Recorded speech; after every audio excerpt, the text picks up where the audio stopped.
नमस्कार. जसं आठवतंय तसंच्या या पुढच्या भागामध्ये प्रेक्षक हो आपलं पुन्हा एकदा स्वागत. मागच्या भागामध्ये आपण ग दी माडगूळकर यांच्या आठवणी, त्यांचे चिरंजीव, बापूंचे चिरंजीव सुप्रसिद्ध मानसोपचार तज्ज्ञ डॉक्टर संजय वाटवे यांच्याकडून जाणून घेत आहोत. डॉक्टर नमस्कार. या पुढच्या भागामध्ये आपलं पुन्हा एकदा स्वागत. मागच्या भागामध्ये आपण सांगितलं की कोल्हापूरच्या स्टँडवर गदिमांनी कसं एक गीत लिहिलं आणि थोर संगीत दिग्दर्शक सुधीर फडके यांनी तत्काळ त्याला चाल लावून लगेचच गदिमांकडे सुपूर्द केली. तर याच्यातल्या आणखीन काही आठवणी आहेत? ह्याच्यातली अजून एक आठवण म्हणजे गाणं तयार झालं, लिहिलं गेलं, चाल लावली गेली, मीटर मात्रा त्याच्या सगळ्या बसवल्या गेल्या आणि त्याचं गायन साहित्य दरबार पंचवटीवर जो होता त्याच्यात झालं. त्यात बरेच लोक हजर होते. मगाशी मी काही नावं सांगितली, दिग्दर्शक, लेखक, गीतकार, संगीतकार. त्याच्यामध्ये मूळ गाण्यामध्ये असं होतं, धुंद येतं मी स्वैर झोकितो मद्याचे प्याले, त्याच वेळी तू असशील तेथे बाळा पाजविले आणि ज्योत पणतीची असेल उजळीत तव मुख निष्पाप, अशी ओळ होती त्याच्यामध्ये. ते बापूंनी अशी सजेशन दिली की माडगूळकर साहेब एक सूचना करू शकतो का, एक सुधारणा करू शकतो का? ते म्हणले सांग मित्रा बोल.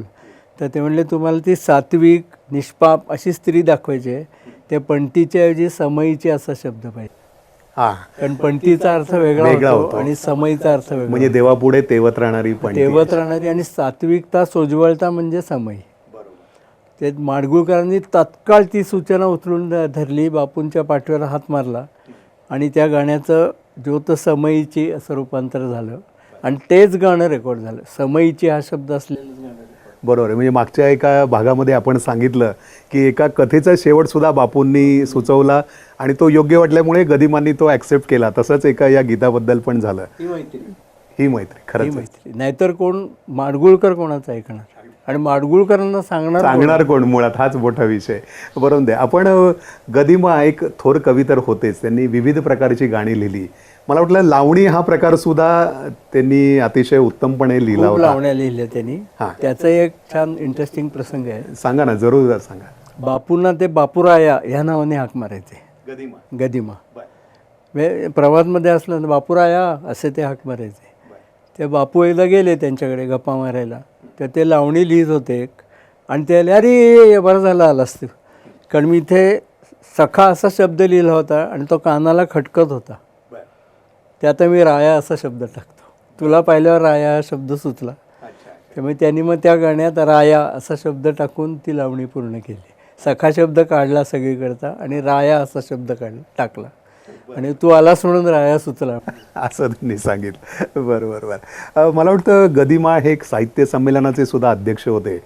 पु ल देशपांडे असतील किंवा ते स्वतः गदिमा असतील, हे साहित्य संमेलनांमध्ये त्यांची हजेरी असायची.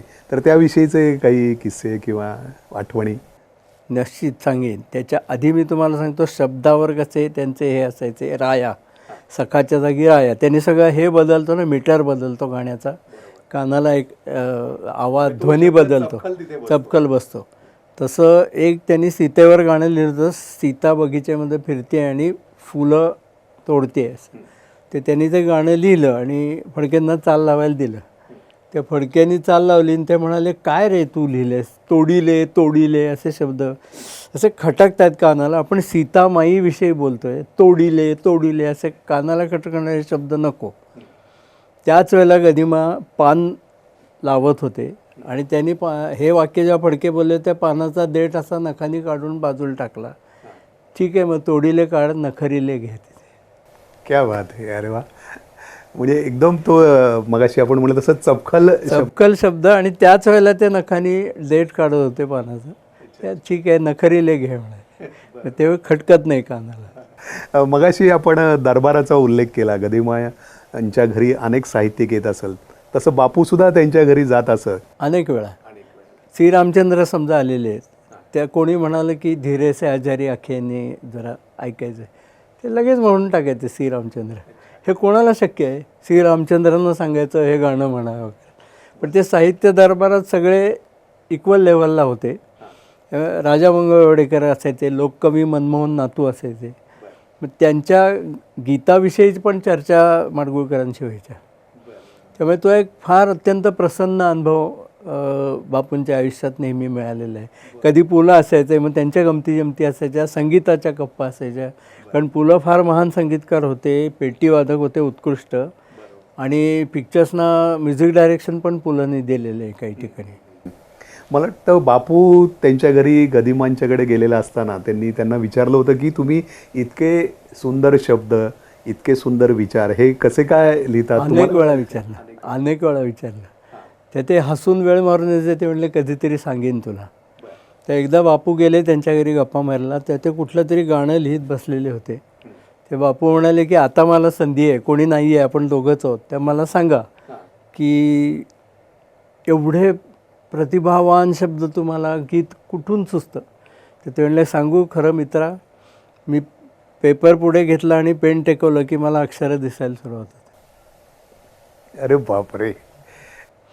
ते बापूचा विनोदी असल्यामुळे म्हणाले हां म्हणून आम्हाला दिसले असते तर आम्ही पण लिहिलं असतं. बरोबर. तर अक्षरवरनं तुम्हाला एक किस्सा सांगतो. अक्षर या शब्दावरून एकदा साहित्य संमेलनाचे अध्यक्ष गदी माडगूळकर होते आणि सगळेच साहित्यिक आलेले होते. पु ल देशपांडे होते. ते कोणाशी तरी साहित्यिकाशी गप्पा मारत होते.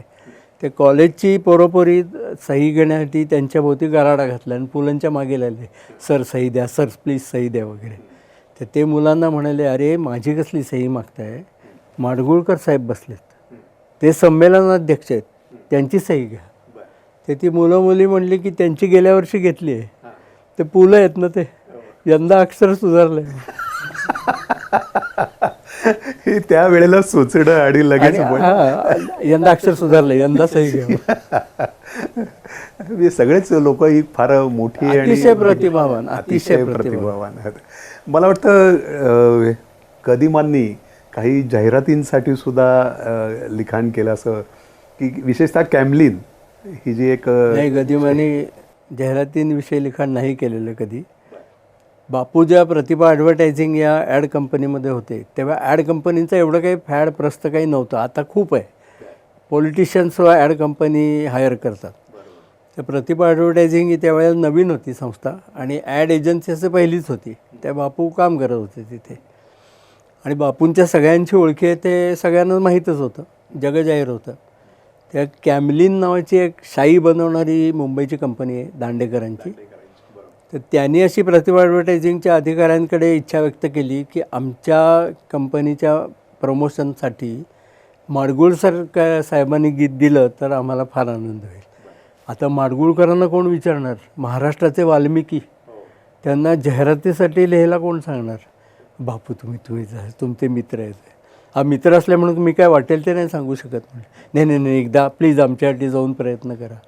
बापू म्हणले जोडे बसतील पण मी जाऊन ट्राय करतो.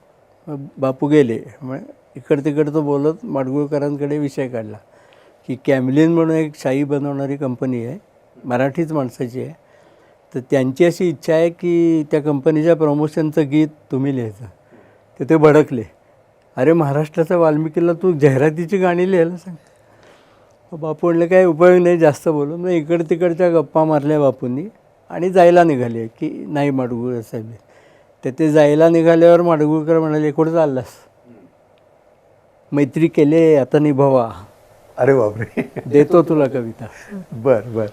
तर बापूंना फार आनंद झाला. तर ते म्हणले काय ते सांग, त्यांचे 2 मोटो आहेत, एम्ब्लेम 2 आहेत असं काहीतरी सांगितलं असतं. पहिला एम्ब्लेम कुठला ते सांग. तर ते म्हणाले की त्यांचं उंट आहे कॅमलिन, त्यामुळे उंट. गेली तुचली लगेच त्याच बैठकीत तुली उंट ना घे. मरुभूमीतील वाटेसाठी उंटापाठी मदार आहे, ज्याची त्याची सोय जाणतो ऐसा ईश्वर उदार आहे. लिहित्या हातासाठी त्याने विशेष निर्मिली एकशाई, कॅमलशाई असता जवळी लिहित्या हातात थकणे नाही. क्या बात आहे. घे उंट. म्हणजे खरोखरच असे शब्द त्या क्षणी सुचणं आणि लगेचच. हां, आणि दुसरं काय म्हणलास? दुसरं धनुष्यबाण आहे. धनुष्यबाण का घे, ते पण लगेच इन्स्टंट. सरळ सणानंत जातो वेगे, भात्यामधून सुटला बाण, तसेच साधे सवेग सुंदर कॅमलशाई मधील लिखाण.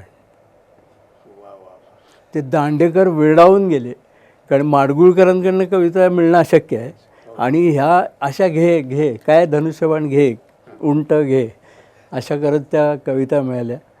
त्या बापूंचंही भाग्य की त्यांना अशा अनेक मोठमोठ्या कलाकारांच्या सहवासात अगदी जवळीकीने मित्रत्वाने त्यांना आयुष्य जगायला मिळालं. धन्यवाद डॉक्टर. आज गदिमा ज्याला आपण आधुनिक वाल्मिकी असं ज्यांना म्हटलं जातं त्यांच्याविषयी होतेच ते बरोबर आहे. त्यांच्या या आठवणी आपण जागवल्यात. रसिको हो, या भागामध्ये आपण गदिमा यांच्या विषयीच्या अनेक किस्से किंवा अनेक गोष्टी ऐकल्या. हा एपिसोड आपल्याला कसा वाटला हे आम्हाला जरूर कळवा. आपण हा एपिसोड लाईक करा, शेअर करा, सबस्क्राईब करा आणि भेटूयात पुढच्या अशाच एका भागात. धन्यवाद.